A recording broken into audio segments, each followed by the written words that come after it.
जमहूरियत की, प्रजातंत्र की, डेमोक्रेसी की। हम ये ताल ठोकते हैं बड़े गर्व से। हम ये बात कहते हैं हम दुनिया के सबसे बड़े लोकतंत्र हैं। और लोकतंत्र होता क्या है? What is democracy? It is of the people, for the people, by the people. यानी कि हम अपनी सरकार चुनते हैं, वो हमारे लिए काम करती है, वो लोगों की सरकार होती है। यही लोकतंत्र का बड़ी सरल सीधी सादी भाषा में फलसफा है। और 70 साल से ऊपर हो गए हमें आजाद हुए। हम एक आजाद मुल्क के नागरिक होने पर गौरवान्वित महसूस करते रहे हैं। और यह आजादी हमें सरकारें नहीं देती। ये जो व्यवस्था है, हमारा संविधान हमें आजादी देता है। Freedom of speech and expression, freedom to practise our own religion, हमारे मौलिक अधिकार हैं।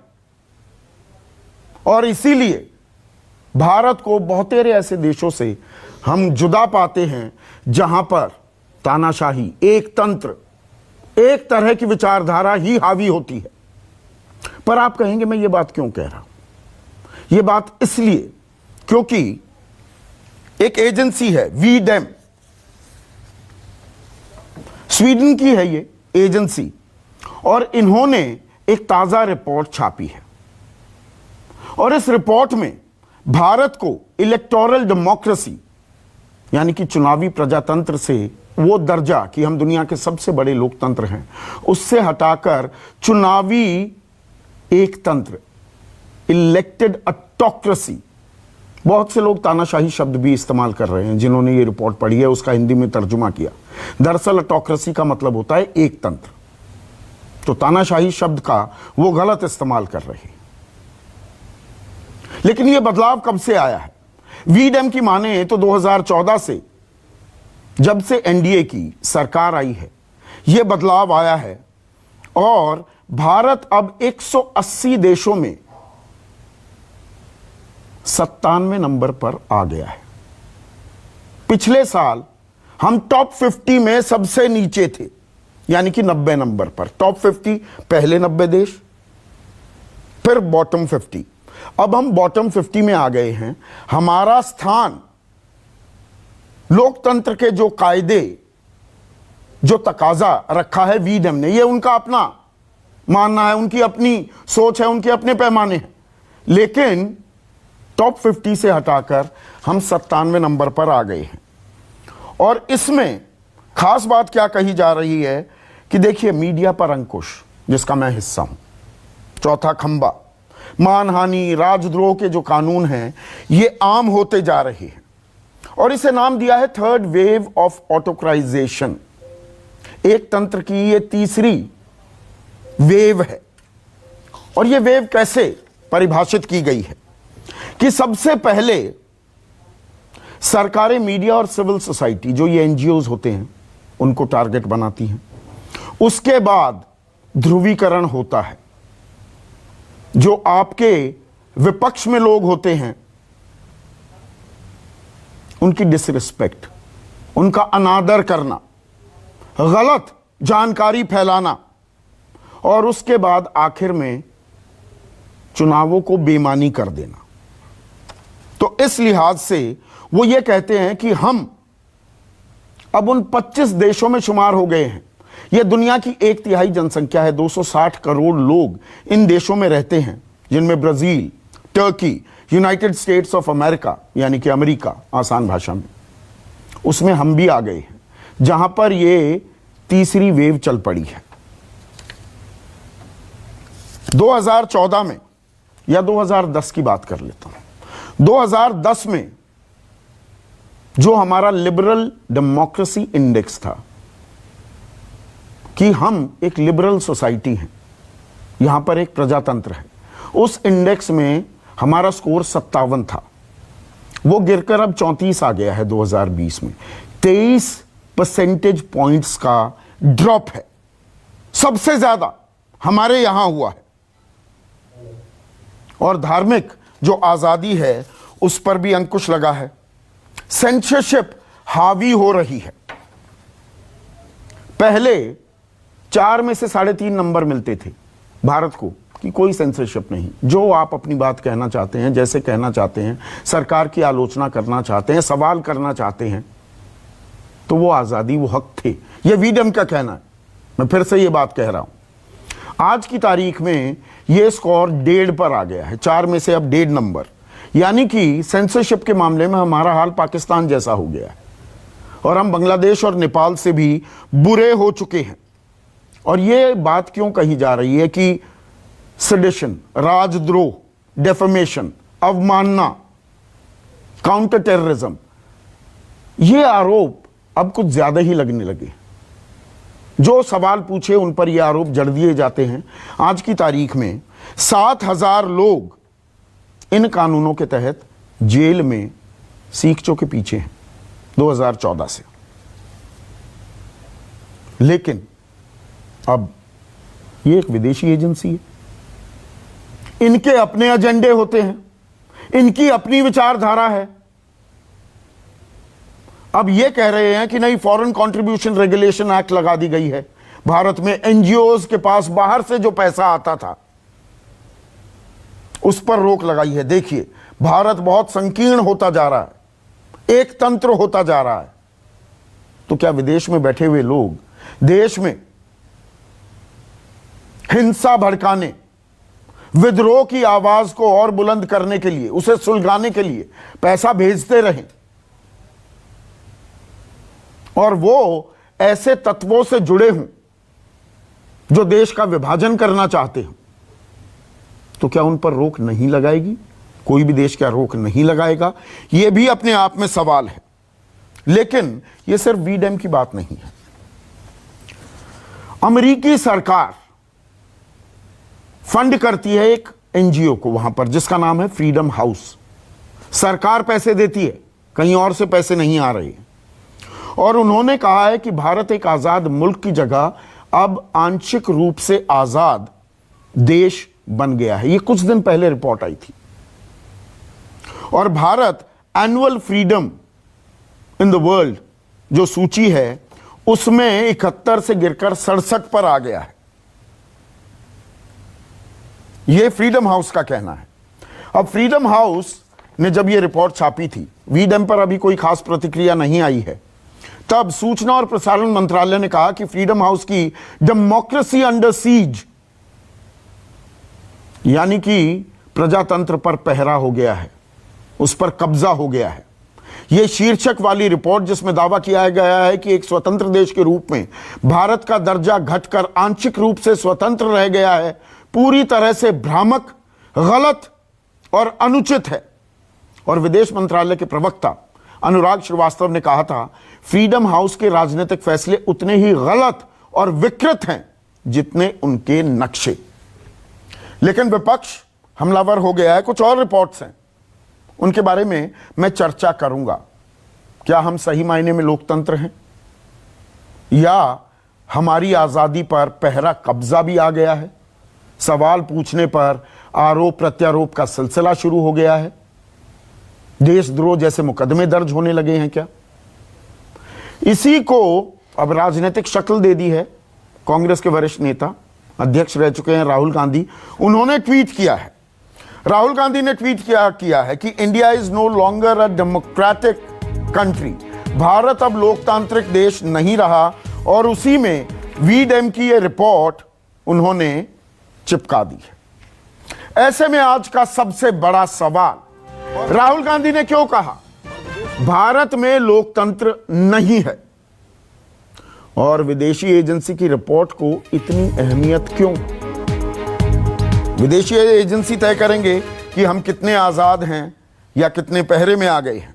चर्चा में मेरे साथ बीजेपी की तरफ से महेश वर्मा, आरएसएस राष्ट्रीय स्वयंसेवक संघ के देश रत्न निगम, जाने माने वकील भी हैं, कांग्रेस की राष्ट्रीय प्रवक्ता सुप्रिया श्रीनेत, समाजवादी पार्टी के राष्ट्रीय प्रवक्ता घनश्याम तिवारी, इनको मैं जीएसटी कहता हूं प्यार से, और वरिष्ठ पत्रकार सत्यहिंदी.com नाम का डिजिटल प्लेटफॉर्म चलाते हैं आशुतोष मेरे साथ हैं। तो देश रत्न निगम यहां पर अब यह कहा जा रहा है कि भारत इलेक्टेड डेमोक्रेसी, एक चुने हुए लोकतंत्र के बजाय एक चुना हुआ एक तंत्र बनता जा रहा है। इसको फेंक दिया जाए कूड़े के कचरे में, या कुछ गंभीर सवाल उठते हैं इस रिपोर्ट से? देखिए, मैं तो कचरे वाला भाषा इस्तेमाल नहीं करता हूं, वैसे लायक वो इसी के लिए है। वीडम पता नहीं कौन सा इंस्टीट्यूट है, कहां से आ जाते हैं और अपनी तरफ से खबरें इस तरह की छाप देते हैं, कोई रिसर्च छाप देता है। देखिए, लोकतंत्र में या प्रजातंत्र में हम बैठ के इसको हम चर्चा कर रहे हैं, इससे बड़ी बात क्या हो सकती है। और राहुल तो मैं थोड़ा सा क्या बोलूं, परेशान हूं या सोच में पड़ गया हूं। इस तरह की बातें मेरे ख्याल से उनकी सीरियसली नहीं लेनी चाहिए, किसी भी इंस्टीट्यूट को कोट कर देना या कर देना। और अगर देखिए, प्रजातंत्र में कानून की व्यवस्था होती है और रूल ऑफ लॉ जिसको कहते हैं। रूल ऑफ लॉ का मतलब आपका हर बिहेवियर लॉ के तहत गवर्न होता है, चाहे आपके एनजीओ के ऊपर रूल्स हो जो कि कन्वर्जन कर रहे थे, या वो उदाहरण मैं देना चाहूंगा जो कि स्टरलाइट का कॉपर प्लांट था तमिलनाडु में, जो कि एनजीओ ने मिलकर बंद करवा दिया। इंडिया एक्सपोर्टर से इंपोर्टर हो गया कॉपर का। तो ये जो चीजें हैं, अगर कानून नहीं रहेगा और कानून का राज्य नहीं चलेगा तो लोकतंत्र नहीं बनेगा और लोकतंत्र सर्वाइव भी नहीं करेगा। तो लोकतंत्र को चलाने के लिए कानून चाहिए। और कोई अगर अपराध करता है, देखिए सवाल पूछने में किसी को कोई दिक्कत नहीं है, लेकिन कुछ लोग जो विरोध करते हैं और सवाल करते हैं, उनका कहना यह है कि हमको कोई अपराध अगर हम करें तो हम उसके पीछे छिप जाएं कि हम इस रिपोर्ट में यह कहा जा रहा है देश रत्न निगम कि देखिए सरकार इस्तेमाल किस चीज का कर रही है, सेडिशन, देशद्रोह, डेफेमेशन, अवमानना, काउंटर टेररिज्म लॉज, ये यूएपीए वगैरह, और 7,000 ऐसे लोगों को जेल में डाल दिया गया है जो सरकार की आलोचना कर रहे थे। तो सरकार की आलोचना तो लोकतंत्र को और मजबूत करता है, लोकतंत्र को कमजोर करता है क्या? आपको वही, आपने मेरी जो लास्ट 2 पंक्तियां हैं उनको ठीक से शायद सुना। मैं यही कह रहा था, कुछ लोग समझते हैं कि सरकार का विरोध करके अपराध करें और उस विरोध के पीछे छिप जाए। ऐसा किसी भी लोकतंत्र में नहीं होता। ये सारे अपराध कर रहे थे, ये तो कोर्ट डिसाइड करेगा, हम और आप नहीं कह सकते। आप यहाँ बैठ के जज नहीं बन सकते। नहीं, जैसे दिशा रवि को गिरफ्तार कर लिया जाता है, जेल में भी डाला जाता है, पहले पुलिस रिमांड, फिर जुडिशियल कस्टडी, फिर कोर्ट छोड़ देता है कि नहीं ऐसा कुछ भी नहीं है। नहीं है, किसने कहा कोर्ट ने छोड़ दिया? हाँ, जब जमानत दी क्या क्या कहा? अरे आप तो वकील हैं। वही मैं समझा रहा हूँ आपको, वकील के नाते। अब आप सुनिए, तो ध्यान से सुनिए, बेल में कुछ भी कोई भी जज कह दे, उसका ट्रायल या फाइनल फैसले पे कोई प्रभाव नहीं पड़ता, उसका कोई मतलब नहीं है। वो जज ने गलत लिखा है बेल के वक्त, जिन चीजों का ध्यान रखा जाता है सिर्फ वही होता है। आपका फाइनल जो वर्डिक्ट आएगा वो ट्रायल के बाद आएगा, सबूतों के और एविडेंस के आधार पर आएगा। जो कुछ भी बेल में बोला गया उसका कोई भी मतलब नहीं है। ये सुप्रीम कोर्ट का कानून है, तो उसको ये मत लीजिए कि उन्होंने उसको छोड़ दिया है, उनको सिर्फ जमानत दी है और कुछ नहीं कहा है। नहीं, मैं इसीलिए यही बात को थोड़ा आगे बढ़ा हूं। अगर छात्र कोई प्रदर्शन करते हैं तो वो टुकड़े टुकड़े गैंग हो जाता है। अभी तक पूरी मुकम्मल जांच नहीं हो पाई। उसी जेएनयू में बाद में एबीवीपी हुड़दंगी करती है, दंगाई करती है, और वहां पर नाम लिए जाते हैं, उनसे पूरी जांच नहीं की जाती। अगर नौकरी पेशा लोग कुछ प्रदर्शन करते हैं तो वो नक्सलवादी कह दिए जाते हैं। शाहीन बाग में बूढ़ी औरतें भी बैठती हैं तो पाकिस्तानी कहा जाता है। आज किसान अगर आंदोलन कर रहे हैं तो उन्हें माओवादी, नक्सलवादी, पाकिस्तानी, न जाने खालिस्तानी क्या क्या कहा जाता है। ये भी हो रहा है ना। देखिए, मैं आपको बड़ा साफ कर दूं, आपने बहुत ही स्वीपिंग स्टेटमेंट्स कर दिए। चाहे वो किसान का मूवमेंट हो, उसमें भी खालिस्तानी घुसे थे, ये भी आप जानते हैं। सिख फॉर जस्टिस, जिसके खिलाफ मैंने एक केस किया हाई कोर्ट में, आप उसके बारे में भी जानते हैं। पोएटिक जस्टिस फाउंडेशन के बारे में भी आप जानते हैं। और उस तरह का, जिस तरह की हिंसा हुई 26 तारीख को, और टूल किट के जिस तरह के जो आपको उसमें नजर आता है, टूल किट में मैं आपको उदाहरण भी दे सकता हूँ उस टूल किट से। और एक तरफ हिंसा हुई है, एक तरफ टूल किट में कहीं हिंसा का जिक्र था? टूल किट में हिंसा का जिक्र था? आपको नहीं मालूम? मैंने पूरा पढ़ा है, मालूम है मुझे। आपको कैसे मालूम कि मुझे नहीं मालूम? मैंने पूरी टूल किट पढ़ी है। मैं आपसे एक सवाल पूछता हूँ। हाँ, पूछिए। आप उसका जवाब, आपने मेरीना पेटिसन का टूल किट देखा है? अब देखिए, आप एकदम शिफ्टिंग ऑफ गोल पोस्ट करने लगते हैं। नहीं, मैं नहीं कर रहा हूँ, मैं दिशा आपसे पूछ रवि रहा हूँ। के उस तथाकथित टूल के में कहाँ हिंसा की बात बारे थी? में कहाँ हिंसा की बात थी, बताइए ना मुझे, मेरा ज्ञानवर्धन कीजिए। मैं आपका ज्ञानवर्धन करता हूँ और ध्यान से सुनिए। आप मेरीना पेटिसन जो उन 67-68 लोगों की जूम मीटिंग में थी, उनका टूल किट देखिए। 3-4 उन्होंने बहुत खतरनाक बातें कही है। पिछले प्रोग्राम में आपने मुझसे पूछा था कि आप कहां से ये 3-4 बातें बोल रहे हैं, तब मैंने मेरीना पेटिसन का नाम नहीं लिया था, वो पुलिस के पास है। एक जिम्मेदार नागरिक होने के नाते आपको मैंने वो नाम नहीं दिया था। आप मेरीना पेटिसन का टूल किट देखिए, किस तरह से भड़काऊ और उत्तेजित वो कर रही है। कहती है कि नरसंहार कर रही है भारत सरकार। मतलब जज जमानत देते हुए कहते हैं टूल किट में हिंसा का कहीं भी जिक्र नहीं है, तो जज ने गलत फैसला दे दिया। अरे संज्ञान में चीजें लाए जाने के बावजूद जज ने कहा कि कहीं हिंसा का जिक्र ही नहीं है। देखिए संदीप जी, मैं आपको यही इसलिए बता रहा हूँ, कानून की जानकारी भी थोड़ी देना चाहूंगा आपके दर्शकों को। बिल्कुल दीजिए ना। उस वक्त आपका सबूत पूरा नहीं देखा जाता। उस वक्त फर्स्ट इंफॉर्मेशन रिपोर्ट होती है और इन्वेस्टिगेशन का स्टेज होता है। सारे सबूत जो कॉन्स्पिरेसी है, जो साजिश है, सारे सबूत के साथ चार्जशीट के वक्त आएंगे। चार्जशीट का इंतजार करिए आप लोग। अभी जो जज ने बोला है, मेरिट्स पे कुछ भी जज बोल दे, उसको कोई फर्क नहीं पड़ता फाइनल ट्रायल या फैसले के वक्त, वो सबूतों के आधार पे होगा। अभी सारे सबूत और चार्जशीट नहीं आए हैं, इसलिए हम उसको जज नहीं कर सकते। वो कोर्ट का काम तो है, कानून अपना काम कर रहा है। मैं समझ गया आपकी बात। सुप्रिया श्रीनेत, आपके बड़े नेता राहुल गांधी कहते हैं कि there is no democracy in the country. कानून अपना काम नहीं करेगा, कोई अपराध करेगा उसको सजा नहीं दी जाएगी क्या? ये देश रत्न निगम कह रहे हैं।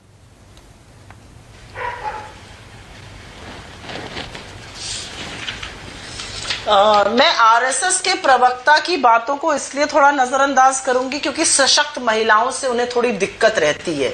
इस संघ को महिलाओं से, महिलाओं के सशक्तिकरण से दिक्कत रही है, तो इसमें कुछ नया नहीं है कि अगर वो दिशा रवि के जजमेंट के खिलाफ ही बोलने लगे। भाई जजमेंट में तो जस्टिस राणा ने लिखा है, बेल का बेसिस क्या था कि वायलेंस का कोई नामो निशान नहीं था टूल किट पर। भाई असल टूल किट तो ये होती है जो भाजपा चलवाती है, अलग अलग चैनल से, अलग अलग ट्विटर हैंडल से चलता है कि कैसे लोगों के खिलाफ दिक्कत हो रही है। एक ही भाषा सब लोग पश्चिम बंगाल में लिख देते हैं, ये टूल किट होती है। टूल किट के प्रशिक्षण जाके अमित शाह देते हैं। खैर वो सब छोड़ दीजिए। लोकतंत्र क्या होता है? लोकतंत्र होता है जहां पर ज्वलंत मुद्दों पर, जीते जागते मुद्दों पर हम निर्भीक होकर, निडर होकर बातचीत कर सकें। इस देश के किसान, इस देश की महिलाएं, इस देश के युवा, इस देश के बेरोजगार, इस देश के स्टूडेंट्स, इस देश के जितने भी लोग हैं, अगर वो एक्टिविस्ट, अगर वो सरकार से सवाल पूछते हैं तो देशद्रोही करार कर दिए जाते हैं। अगर आप सरकार का चरण वंदन करते हैं तो आप देशभक्त हैं। तो भाई ऐसे में देशभक्त होना बेटर है, स्वीपिंग स्टेटमेंट दे रहे हैं, स्वीपिंग स्टेटमेंट दे रही हैं। इसका उदाहरण बताइए। विरोध और देश का विरोध एक चीज नहीं है। देश रत्न निगम कह रहे हैं, मैं ये सवाल उठा रहा हूं, ये अपने आप में एक परिचय है कि देश में लोकतंत्र जिंदा है।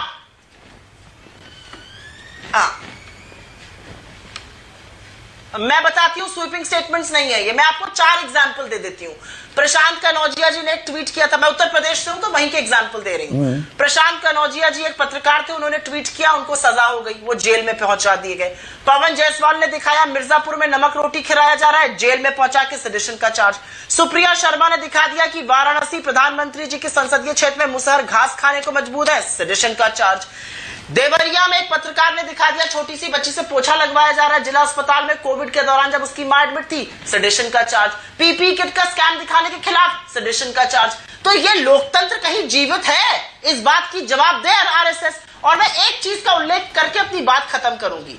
अभी थोड़े दिनों पहले एक रिपोर्ट आई थी जो सरकार के 9 मंत्रियों ने मिलकर बनाई है, इसमें कुछ मीडिया के साथियों ने भी भाग लिया था, और उसमें पूरी तरह से जिक्र किया जा रहा है कि कैसे नैरेटिव कंट्रोल हो। और उसमें स्वपन दास गुप्ता जी जो भाजपा के एमपी है, वो कहते हैं let's give something little bit extra to journalist in calibrated manner. अब वो लिटिल बिट एक्स्ट्रा क्या, वही बता सकते हैं। 50 लोगों की इलेक्ट्रॉनिक मॉनिटरिंग होगी।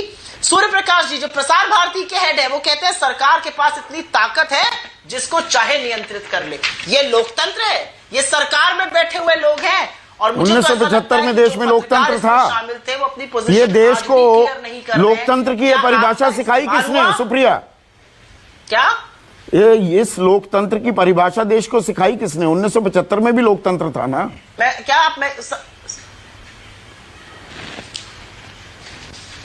मुझे लगता है 1975 में एक गलती हुई थी और उसके लिए राहुल जी ने उसका उल्लेख किया है, कांग्रेस ने उस पर माफी मांगी है। हाँ, हमसे गलती हुई, लेकिन यह भी सच है कि इंदिरा जी ने गलती भांपते ही तुरंत चुनाव घोषित कर दिए थे।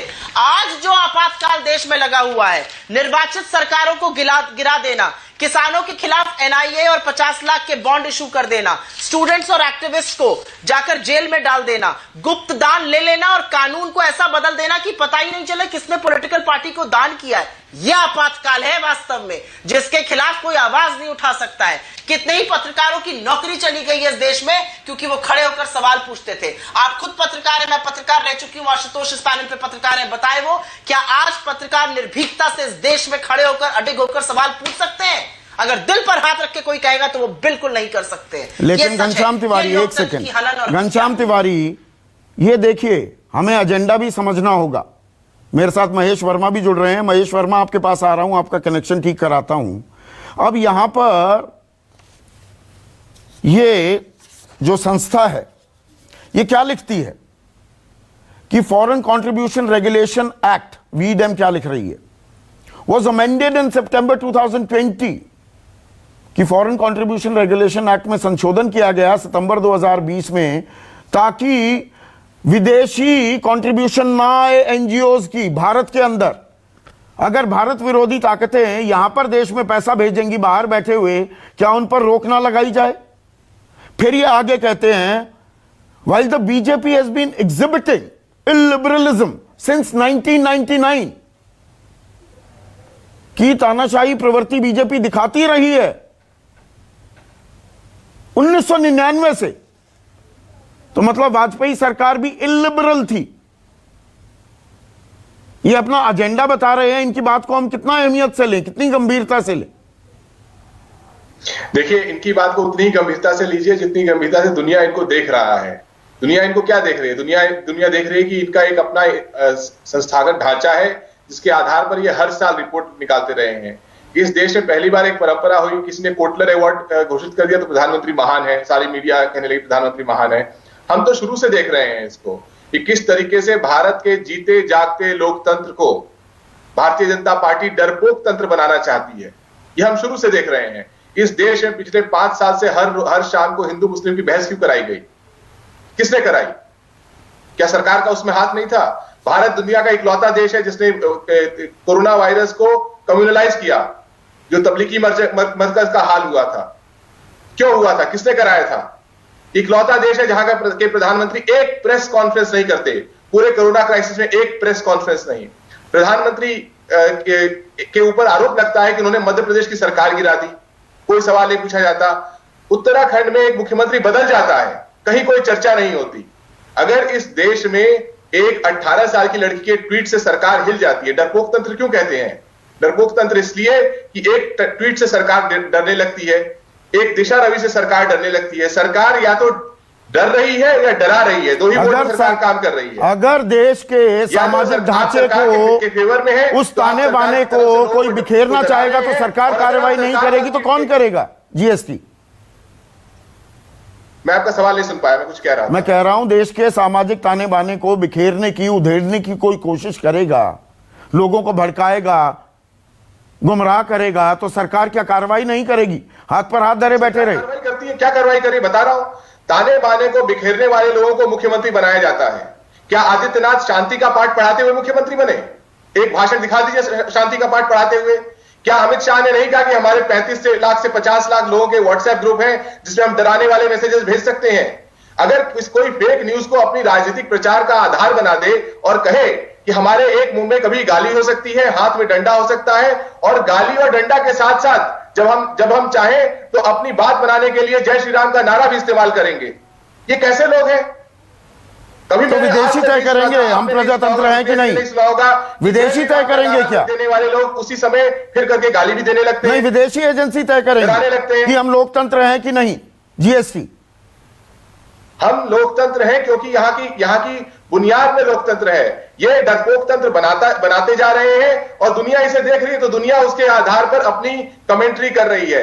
ये दुनिया भर में प्रधानमंत्री महान है का नारा लेते हुए गए थे और आज हालत ये है, चाहे आप यूएस ले लीजिए, चाहे आप स्वीडन ले लीजिए, चाहे आप नॉर्वे ले लीजिए, चाहे आप प्रेस फ्रीडम इंडेक्स ले लीजिए, चाहे वीमेन सेफ्टी इंडेक्स ले लीजिए, हंगर इंडेक्स ले लीजिए, करप्शन इंडेक्स ले लीजिए, कोई भी ऐसा इंडेक्स जहां पे भारत को ऊपर होना चाहिए था, बेहतरीन राष्ट्रों में होना चाहिए था, वहां हम फिसलते जा रहे हैं। लेकिन एक बड़ा तबका मोदी जी महान है की डफली बजा रहा है। महेश वर्मा, रिस्पॉन्ड कीजिए। गंभीर आरोप लगा रहे हैं जीएसटी। आप समझ गए हैं, आप चर्चा में अभी जुड़े, आप समझ गए हैं हम चर्चा क्या कर रहे हैं। क्या हम डर तंत्र बनते जा रहे हैं लोकतंत्र के बजाय? सबसे पहले तो संदीप भाई आज के लिए माफी चाहूंगा, थोड़ा मैं ट्रैफिक में फंस गया था। लेकिन देखिए, घनश्याम जी या कोई भी हमारे पैनलिस्ट कोई भी बात हमारे ऊपर आरोप लगाए, आलोचना करें, हम एक दूसरे की आलोचना भी करते हैं, एक दूसरे के खिलाफ आरोप भी लगाते हैं, ये चलेगा। लेकिन सवाल है कि पाकिस्तान का कभी पूर्व गृह मंत्री रहमान अगर ये कहते हों कि जो इस देश में भारत का लोकतंत्र अगर वो तय करता हो, कभी 2019 का उस बयान को देखिए। उसके बाद डॉन पेपर में एक आर्टिकल पाकिस्तानी जर्नलिस्ट, पाकिस्तान की तो बात ही नहीं हो रही, वीडम की बात हो रही है, ये स्वीडन की। मैं फ्रीडम की ही बात कर रहा हूँ, मैं उसी पे आ रहा था। हाँ। अगर आप मुझे थोड़ा समय देंगे, बिल्कुल लीजिए ना, मैं उसी पे आ रहा हूँ। एक एनजीओ होता है, वो उठ के कहता है कि भारत का लोकतंत्र खतरे में है। तो ये हमारे लिए, सुप्रिया मैं आ रहा हूँ एक एक करके, हम आपस में कुछ भी कर रहे हैं। हम आपस में, आशुतोष जी हमें गाली दे, हम आशुतोष जी को कुछ भला बुरा कहें, घनश्याम हमें गाली दे, हम उनको ये करें, सुप्रिया ने कुछ कहें, हम कुछ कहें। लेकिन सवाल है कि तीसरा कौन है? ये है कौन? ये काहे के लिए? ये भारत के लोकतंत्र को ये तय करेगा क्या? भारत का लोकतंत्र इतना कमजोर हो गया है क्या? श्रीमती गांधी जो इस लोकतंत्र को नीचा मेट नहीं कर सकी, वो क्या आज की डेट में उस लोकतंत्र को आप नहीं तो विदेशी एजेंसियों को हमें अहमियत ना दे, आप ये कह रहे हैं महेश, तो फिर ये मूडीज देश का रेटिंग अच्छी कर देती है, या स्टैंडर्ड एंड पुअर कर देता है, या फिच कुछ कह देता है, तो अब तो हम बड़े गाजे बाजे के साथ तालियां पीटते हैं कि देखिए दुनिया क्या कह रही है भारत के बारे में, हम कितनी बड़ी आर्थिक ताकत बन रहे हैं। अगर हमारे लोकतंत्र, हमारे ढांचे पर कोई सवाल उठाता है, उसे क्यों ना गंभीरता से लिया जाए। सुनो, एक जहीर खान हमारे बहुत तेज गेंदबाज, उससे कभी किसी ने पूछा और किसी और ने नहीं पूछा, लंदन में किसी रिपोर्टर ने पूछा कि बाला साहब ठाकरे जो है मुसलमानों के अगेंस्ट जो है बहुत वहाँ आग उगलते हैं, आपका क्या कहना है? कहना आप होते कौन है ये हमसे सवाल करने वाले? कुछ नहीं करते हैं। बोले कि आप गलत कह रहे हैं, बाला साहब ठाकरे मुसलमानों के खिलाफ बोलते हैं। बोले कुछ नहीं बोलते हैं, आप गलत बोलते हैं। सवाल है कि जहाँ देश की साख बट्टे पे लगी हो, राहुल गांधी कोई पहली बार ऐसा नहीं कर रहे हैं। उन्होंने कहा कि दिल्ली जो है रेप कैपिटल है, कभी जाके जर्मनी में अनाप शनाप बोल देना, कभी जब चाइना में डोकलाम और नाथू दर्रे पे हम जो हमारी सेना आमना सामना कर रही थी, लड़ रही थी, राहुल गांधी का जिस तरह का बयान आया कितना हास्यास्पद था। क्या कोई देशभक्त नागरिक, कोई भी देशभक्त नागरिक इस तरह का? हाँ, वही देशभक्त कौन है और देश विरोधी कौन है, अब ये सरकारें तय करने लगी है ना। और आजकल देशभक्ति और देश विरोधी ताकतों में यकायक इजाफा हो गया। संदीप जी, नहीं, इसको करेक्ट कर लीजिए। देश नहीं, इस देश का नागरिक तय कर रहा है। अच्छा, देश का नागरिक तय कर रहा है, तभी देशद्रोह के मुकदमे यकायक बहुत तेजी से दर्ज होने लगे। जो सुप्रिया कह रही थी, पत्रकार कुछ सवाल पूछ ले, तीखे सवाल पूछ ले, कोई रिपोर्ट उजागर कर दे, कहीं पर कोई एक्सपोजे कर दे, तो उस पर सेडिशन के चार्ज लग जाते हैं। ये न्यू नॉर्मल है। किसकी बात आप कर रहे हैं? किनकी बात कर रहे हैं? एक नाम हो तो बताऊं ना मैं, एक नाम हो तो बताऊं। विरोधी तत्वों के साथ मिलकर इस देश में अशांति फैलाना चाहते हैं, जो पत्रकार के नाम पर जो है प्रशांत कनौजिया से लेकर मनदीप पूनिया से लेकर सुप्रिया से लेकर कितने लोग हैं, कितनों के नाम बताऊं मैं आपको? प्रशांत कनौजिया ध्यान है, मनदीप पूनिया ध्यान है। आप मनदीप पूनिया की बात कर रहे हैं, शांतनु की बात कर रहे हैं, ये कम्युनिस्ट कैडर के लोग हैं, आपको मालूम नहीं है? अच्छा, शांतनु की उत्तर प्रदेश में जो गिरफ्तारी की, आप जो माँ बहन की गालियां बक रहा था मुख्यमंत्री की, वो छोड़ दीजिए। आज मुद्दा ये है संदीप भाई कि आप ये पूछना चाह रहे हैं कि इस देश में एक फ्रीडम एनजीओ के बयान के बाद राहुल गांधी जैसा नेता जिस व्यक्ति की मानसिकता ऐसी ना हो, जो व्यक्ति यहाँ, उसको देश प्रेम से क्या लेना देना है, यहाँ के लोकतंत्र को उसकी क्या समझ है? तो अच्छा, एक चीज और बताता हूं, वीडम की रिपोर्ट को छोड़िए, एक सेकेंड महेश, के लोकतंत्र पे वीडम की रिपोर्ट को छोड़िए, फ्रीडम हाउस का भी जवाब दे चुके हैं देश रत्न निगम, और हमारे सूचना प्रसारण मंत्रालय ने भी उस रिपोर्ट को खारिज किया है। मैं एक दो रिपोर्ट और आपको बताना चाहूंगा।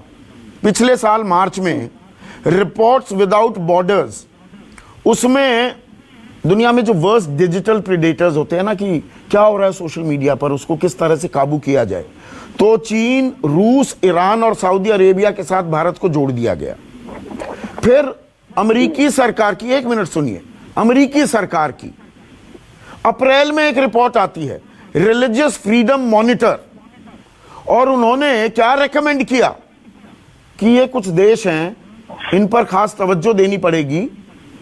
इसमें चीन, पाकिस्तान, उत्तर कोरिया, सऊदी अरेबिया और रूस थे, कि यहां पर धार्मिक आजादी तार तार हो रही है। और ये पता है, ये अप्रैल फरवरी के 2 महीने बाद था। अप्रैल में भी डोनाल्ड ट्रंप राष्ट्रपति थे, और ये अमेरिकी सरकार की रिपोर्ट है। फरवरी में मोटेरा में नमस्ते ट्रंप का कार्यक्रम हो रहा था 1.25 लाख लोगों के आगे, उनकी सरकार की रिपोर्ट है। इसको भी नजरअंदाज कर दें? पता नहीं, आप संदीप जी, आपका बहस का मुद्दा है वो यही है कि क्या अगर कोई आदमी, कोई ऐसा एनजीओ या कोई ऐसी संस्था या ऑर्गेनाइजेशन भारत के बारे में इस तरह की टिप्पणी करे, देश में लोकतंत्र स्वस्थ है ना, आप ये कह रहे हैं? मैं ये कह रहा हूँ कि हमें इस तरह की टिप्पणी का विरोध करना चाहिए या समर्थन करना चाहिए? अच्छा, विरोध करना चाहिए, आप ये कह रहे हैं। इसको गंभीरता से लेने की जरूरत नहीं। भारतीय होने के नाते हमें इसका विरोध करना चाहिए। ऐसी मानसिकता नहीं है उनकी मानसिकता। मैं तो आज इस बात के लिए ये तय है कि आपके दर्शकों को ये पता चलना चाहिए कि वो इस देश के नागरिक के होने के नाते क्या, और राहुल गांधी की तरह ही इस चीज का विरोध समर्थन करते कि ये ठीक है, ठीक है। आशुतोष स्क्रीन पर, आशुतोष, भारतीय नागरिक होने के नाते इस रिपोर्ट की हमें निंदा करनी चाहिए बजाय इसका समर्थन या इस पर चर्चा करने के? संदीप, सबसे पहले तो मैं महेश वर्मा जी को बताना चाहता हूं, मैं किसी को गाली नहीं देता। ये भारतीय जनता पार्टी की भाषा हो सकती है, संघ परिवार की भाषा हो सकती है, आशुतोष की भाषा नहीं है। मैं आलोचना करता हूं, इसलिए महेश वर्मा जी को अपने शब्द पर थोड़ा ध्यान देना चाहिए कि अगर कोई इनकी आलोचना कर दे तो उनको लगता है कोई गाली दे रहा है। दूसरी बात, आज ये चीज, जो चीज स्वयं सिद्ध है उसको सिद्ध करने की जरूरत क्या? हमको वीडम के पास जाने की जरूरत क्या है? हमको फ्रीडम हाउस के पास जाने की जरूरत क्या है? क्या हम इस देश के अंदर महसूस नहीं कर रहे क्या कि 2014 के बाद से कितने बदलाव आए, कितने बदलाव नहीं आए हैं? क्या आज की तारीख, क्या कभी हिंदुस्तान के प्रेस के बारे में इस तरीके की बातें कभी की गई इस देश के अंदर? अरुण शौरी जो भारत के कैबिनेट मिनिस्टर रहे, अटल बिहारी वाजपेयी की कैबिनेट में रहे, लंबे समय तक अटल बिहारी वाजपेयी के साथ रहे, बीजेपी में रहे, आरएसएस के एक बड़े भारी पैरोकार रहे हैं, वो क्या कहते हैं फ्रीडम ऑफ प्रेस के बारे में? आप उसको मुझे बताने की जरूरत है क्या कि हम फ्रीडम के पास क्यों जा रहे हैं? हम डिसएन्चांटेड हैं। वो चाहते थे देश का वित्त मंत्री बनना, वो नरेंद्र मोदी की सबसे ज्यादा पैरवी करते थे, वित्त मंत्रालय नहीं मिला तो किसियानी बिल्ली खंबा नोचे वाला हाल है क्या अरुण शौरी का? और संदीप जी, मुझे आपको ये बताने की जरूरत है क्या कि इस देश के अंदर प्रेस कितना स्वतंत्र है? क्या मुझे आपको बताने की जरूरत है इस देश के अंदर टेलीविजन चैनल्स का हाल क्या है? क्या मुझे आपको बताने की जरूरत है क्या कि अगर आप जैसा पत्रकार, अगर या कुछ लोग अगर आज वो देश के प्रधानमंत्री के खिलाफ अगर कोई बात कहते हैं तो उनकी नौकरी पर खतरा नहीं पड़ जाता है क्या? ये बताने की जरूरत है क्या? क्या इस देश के अंदर जहां कहीं भी राजनीतिक चुनाव होते हैं, वहां के जो विपक्षी नेता हैं, सरकार के जो नेता हैं, जो सरकार से इत्तेफाक नहीं रखते हैं, उनके घरों पे छापे नहीं पड़ते हैं क्या? क्या वो फारूक अब्दुल्ला के अगर छापे नहीं पड़े? क्या वो डीके शिव कुमार के यहाँ छापे नहीं पड़े? क्या वो अहमद पटेल के यहाँ छापे नहीं पड़े? क्या वो अखिलेश यादव के यहाँ छापे नहीं पड़े? क्या वो मायावती के यहाँ छापे नहीं पड़े? आप you take a name, I tell you. और आप भी तो अपना डिजिटल प्लेटफॉर्म चला रहे हैं ना, कौन रोक रहा है? आप चलेगा मुझे नहीं मालूम। आप सरकार की आलोचना करते हैं, बखियां उधेड़ते हैं सरकारी नीतियों की। मैं संदीप जी, कब तक चलेगा मुझे नहीं मालूम। मुझे मालूम है कि क्या हश्र होने वाला, क्योंकि जो रिपोर्ट आई है वो रिपोर्ट कहती है न्यूट्रलाइज करिए जो सरकार की आलोचना करते हैं। जब इस देश के कैबिनेट मिनिस्टर्स के पास कोई काम नहीं है। सिर्फ यह काम है कि इस देश के मीडिया के लोगों को कैसे न्यूट्रलाइज किया जाए जो सरकार की आलोचना करते हैं। उनकी बाकायदा कोडिंग की जा रही है कि भाई ब्लैक ग्रीन व्हाइट कर दीजिए, ये वो लोग हैं, ये वो लोग हैं, ये वो लोग हैं। आपने कभी सुना था इस तरीके की बातें? कभी तो मैंने तो नहीं सुना। मैं भी इस जर्नलिज्म में काफी समय से हूं और आपने तो मेरे साथ काम किया है। आप बता दीजिए कि किस वक्त मनमोहन सिंह की तीखी आलोचना नहीं की गई थी, कब अटल बिहारी वाजपेयी की तीखी आलोचना नहीं की गई थी, कब नरसिम्हा राव की तीखी आलोचना नहीं की। तो आलोचना आज भी हो रही है। आज आलोचना से इतना डर क्यों लगता है आपको? क्यों एम्बेडेड जर्नलिस्ट चाहिए? आज हमारे बीच में ऐसे पत्रकार हैं जिनके नाम लेने पर मुझे शर्म आती है कि वो सरकारों के साथ बैठकर ये तय करते हैं कि कौन कौन से पत्रकारों को न्यूट्रलाइज करना है, कौन कौन से पत्रकारों की नौकरियां जानी है, और जिन जिन लोगों ने हिमाकत की आज उनको नौकरी नहीं मिल रही है। ये पहले तो कभी नहीं होता था। अटल बिहारी वाजपेयी के समय मैं भी था, मैं भी बीजेपी की आलोचना करता था। मुझे तो कभी आप जैसे लोगों को कभी इस बात का डर लगा क्या? मुझे तो आज भी डर नहीं लगता। इसलिए मुझे आज भी डर नहीं लगता। आपकी बातें, क्योंकि आपका तजुर्बा मुझसे ज्यादा है, क्या आप मेरे मन में भी शंका डाल रहे हैं? हम तो सीधे सवाल पूछते हैं, आज तक पूछते आए हैं। मैं सिर्फ इतनी सी बात कह रहा हूं कि जब तक चल रहा है चलने दीजिए, बस। इसके बाद मैं कुछ नहीं बोलूंगा। देश रत्न, ये चीजें क्या, एक सेकंड, देश रत्न निगम, जो बात आशुतोष कह रहे हैं, ये रिलीजियस, ये जो रिपोर्ट्स विदाउट बॉर्डर्स है, इसमें 180 देशों की प्रेस फ्रीडम इंडेक्स भी इस पे मापा जाता है, और इसमें भारत 180 देशों में 142वें नंबर पर आ गया है। और इसमें खास जिक्र किया जाता है कि 5 अगस्त 2019 को जब 370 हटाई गई, उसके बाद जहां आजादी मिलनी थी कश्मीर को, वहां पर लॉकडाउन हो गया, लोग घरों के अंदर ही डाल दिए गए। स्टेट रोल आर्मीज का जिक्र किया जा रहा है, और वेपन ऑफ डिसइंफॉर्मेशन, यानी कि गलत जानकारी को औजार की तरह इस्तेमाल किया जा रहा है भारत में। आपकी टिप्पणी? देखिए संदीप जी, सोशल मीडिया रहा वो एकदम अनरेगुलेटेड था, उस पर कोई कंट्रोल नहीं था, और आपने खुद बोला उसमें अगर गलत बयानी और गलत संदेश या इंफॉर्मेशन जा रही है तो किसी ना किसी तरीके के कानून की जरूरत है। वो किसी भी तरफ हो, मैं इस विषय पे नहीं जाता हूँ। पहले तो स्वनियंत्रण की जरूरत थी। स्वनियंत्रण जब काम नहीं करता है तो बाहर से उसको नियंत्रण करने की कोशिश की जाती है। नियंत्रण उस तरह का होता है संसदीय प्रक्रिया द्वारा, किसी कानून के द्वारा पास करके, इसीलिए कोड आया आपका सोशल मीडिया पे। तो मैं ये नहीं कह रहा हूँ किसने किसको ट्रोल किया या किस पार्टी ने किस पार्टी को बोला। और कानून की का जब प्रशासन होता है, रूल ऑफ लॉ होता है, तो हर तरीके के बिहेवियर पर आपके कोई ना कोई कानून या एक विधि होती है और उसके संगत ही कार्य होता है। तो ये कोई नई बात नहीं है। ऑस्ट्रेलिया में भी देखिए इस तरह का लॉ आया है जो कि बहुत अच्छे मतलब हमें चिंता करने की जरूरत नहीं। भर में ये दुनिया हमें किस निगाह से देखती है आज की तारीख में? ग्लोबल वर्ल्ड में एक ग्लोबल विलेज है ना, देखिए दूसरे क्या सोचते हैं हमारे बारे में, उसकी भी अहमियत होती है देश रत्न।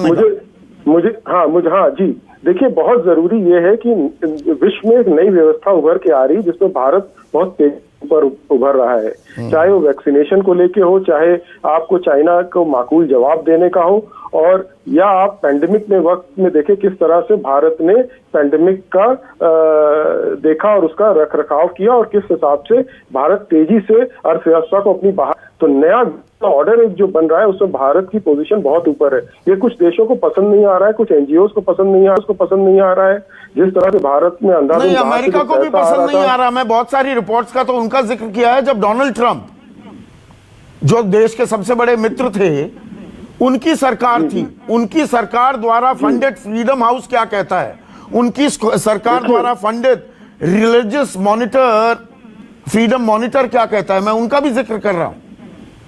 जी, मैं वही कह रहा हूँ। देखिए ट्रंप जी के बारे में जो भी बोला जाए वो ये, उनको अपनी सरकार पे खुद कंट्रोल नहीं था। रोज किसी को निकालते थे, किसी को लाते थे, कोई उनके खिलाफ बोलता था। सारी एजेंसियां एक दूसरे के विरोध में काम कर रही थी। तो वहां का वो एडमिनिस्ट्रेशन का देखिए उदाहरण ना ही दिया जाए तो अच्छा है। और वो वहां की जनता ने बदल दिया, वहां की जनता ने। सुप्रिया रिस्पॉन्ड करना चाह रही है। एक सेकंड देश रत्न जी, देखिए सुप्रिया रिस्पॉन्ड कर रही है। सुप्रिया आप स्क्रीन पर।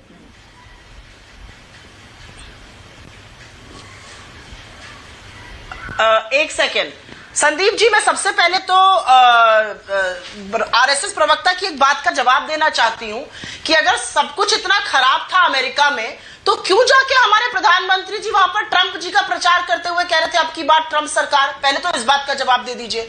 और पता नहीं निगम जी को पता है कि नहीं, कुछ माकूल नहीं है चीन में। अमेरिकन कमांडर ने बड़े साफ तौर से कहा है, और जो सैटेलाइट इमेजरी है वो भी आ गई है, कई चैनल्स ने दिखाई है कि पीएलए जस का तस बना हुआ है। कहा गया डेप्सांग और हॉट स्प्रिंग्स और गलवान वैली खाली कराने का वादा, क्यों नहीं उस पर देश की सरकार कुछ जवाब देती है? नहीं, अभी हम अपने प्रजातंत्र, हमारा प्रजातंत्र मजबूत है कि कमजोर हो रहा है, सवाल वहां है। सुप्रिया, 8% से संकुचित होगी इकोनॉमी। कौन सी बढ़िया इकोनॉमी की बात निगम जी कर रहे हैं, मैं समझ नहीं पा रही हूं। नहीं, अभी हम प्रजातंत्र की बात कर रहे हैं। क्या पूछ रहे थे आप? क्या भारत में लोकतंत्र नहीं है? सवाल यह है, कुछ लोगों की कुंठाएं, कुछ एनजीओ जिनको भारत का विकास हजम नहीं हो रहा, उनके प्रोपेगेंडा में फंस जाएं क्या हम? वो ये पूछ रहे हैं आपसे। अब निगम जी भारत के विकास की बात कर रहे हैं। Bharat 5th fastest growing economy से लेके 164 स्लोवेस्ट इकोनॉमी में पहुंच गया है। हमसे कोई ईर्ष्या नहीं कर रहा है निगम जी, हम पर लोग अभी तरस दिखा रहे हैं। हमारे यहां एक बात सुन लीजिए, जब प्रधानमंत्री जी खड़े होकर कहते हैं ना मैं एक फोन कॉल दूर हूं, और कश्मीर में ही नहीं हरियाणा में भी इंटरनेट बैन कर देते हैं। हम इंटरनेट बैन करने में विश्व की कैपिटल बन चुके हैं। प्रधानमंत्री जी ने लॉ बदल दिया, लेकिन सबसे ज्यादा फेक न्यूज तो उन्हीं की आईटी सेल चलाती है। उसके बारे में कार्रवाई करिएगा अमित मालवीय को गिरफ्तार, जिन्होंने आजादी के महानायकों के खिलाफ तक दुष्प्रचार किया है। किस तरह की बातें करते हैं आप? प्रधानमंत्री और गृह मंत्री जी ऐसे लोगों को फॉलो करते हैं जो खुलेआम औरतों को रेप और हत्या की धमकियां देते हैं। किस तरह की ये प्रजातंत्र है? इस प्रजातंत्र को बनाने के लिए आपने नए कानून बनाए, थोड़ी शर्म कीजिए। कोरोना काल में जब लोग मर रहे थे, जब सैकड़ों लोग पैदल चल रहे थे सड़क पर, तब ये सरकार बैठकर ऐसे कानून बना रही थी कि कैसे नैरेटिव बदला जाए, कैसे मीडिया को कंट्रोल किया जाए। Running out of time. Supriya, Mahesh Verma, गंभीर आरोप आपकी सरकार पर लग रहे हैं, क्विक रिस्पॉन्स। देखिए, अगर ये इसके आड़ में इस तरह की बात करने की अगर ये जरूरत समझ रही है, और कांग्रेस एक कद्दावर नेता का इस तरह का बयान आ रहा है, तो इससे शर्मसार करने वाली कोई बात इस देश के वासियों के लिए कुछ भी नहीं है। दूसरा कि आशुतोष जी जो है, अगर इस पैनल पे बैठ के पत्रकारों को सर्टिफिकेट दे रहे हैं कि कौन बड़ा है और कौन छोटा है, और आप पहुंच रहे हैं, आप इनके साथ काम किए हैं, इस तरह की बातों की जरूरत नहीं है। इसके आड़ में इस तरह की चीजों को अपने आप को स्थापित करने की आवश्यकता नहीं है। ये देश जो है, आशुतोष रिस्पॉन्ड करेंगे। 30 सेकंड्स। आशुतोष, बिल्कुल वक्त खत्म हो रहा है, 30 सेकंड्स। नहीं, कोई रिस्पॉन्ड करने की जरूरत नहीं महेश जी की बातों का। वो खुद महेश, क्योंकि इनका जो संगठन है वो किस पे चलता है? एक चालक अनुवर्तित्व, यानी एक बार नेता ने कह दिया उसके बाद से पूछना नहीं, सूचना के आगे सोचना नहीं। जहां ये बात है वहां लोकतंत्र की बात करते क्यों है? वो विचारधारा पूरे देश के ऊपर थोपना चाहते हैं, उस विचारधारा में लोकतंत्र है ही नहीं। GST, last comment. देखिए, मैं ये कहूंगा कि जब आपका दर्शक देख रहा है, रिपोर्ट कहीं भी हो, लेकिन अगर दर्शक को लगता है उसके रोजमर्रा के मुद्दे टीवी पर दिखाई नहीं दे रहे हैं, उसके रोजमर्रा के मुद्दों को लेकर के न सरकार कोई जवाब दे रही है, न सरकार से सवाल पूछा जा रहा है, और जो लोग उन मुद्दों पर कोई आंदोलन करते हैं उन्हें या तो जेल में ठूस दिया जाता है या बदनाम किया जाता है, तो अमूमन उसको समझ लेना चाहिए कि लोकतंत्र खतरे में आ रहा है। अगर सरकारें ऐसे ही बदल जाती हैं कि एमएलए की दिन रात खरीद फरोख्त हो, और गोवा जैसी जगह पर जहां पर कांग्रेस के 17 एमएलए थे, आज उनके 5 एमएलए रह गए, क्यों? खरीद फरोख्त है। ऐसे जब ऐसा माहौल होने लगे कि कोई भी कैसे भी खरीद सके, तो इस चुनाव का क्या फायदा जब आपको पता है कि तो ये अपने आप में गंभीर सवाल है, और इसीलिए आज हमने चर्चा की। हम चर्चा करते हैं, बहस नहीं करते, एक दूसरे पर लानत मलानत नहीं बरसाते हैं। हम दुनिया के सबसे बड़े लोकतंत्र हैं और रहेंगे भी, लेकिन अगर कुछ कुरीतियां आती हैं, कोई सवाल उठा रहा है, तो हमारे अंदर इतना दम है, इतना मादा है, हम अपने गिरेबान में झांक भी सकते हैं। आज हमने झांकने की भी कोशिश की है, और इसी तरह की चर्चाओं से लोकतंत्र और मजबूत होगा, इसी उम्मीद के साथ नमस्कार। सबसे बड़ा सवाल presented by Patanjali biscuit, associate sponsor Servokon, India's number 1 servo voltage stabilizer, रखे सब कंट्रोल में। साफी नेचुरल ब्लड प्यूरिफायर,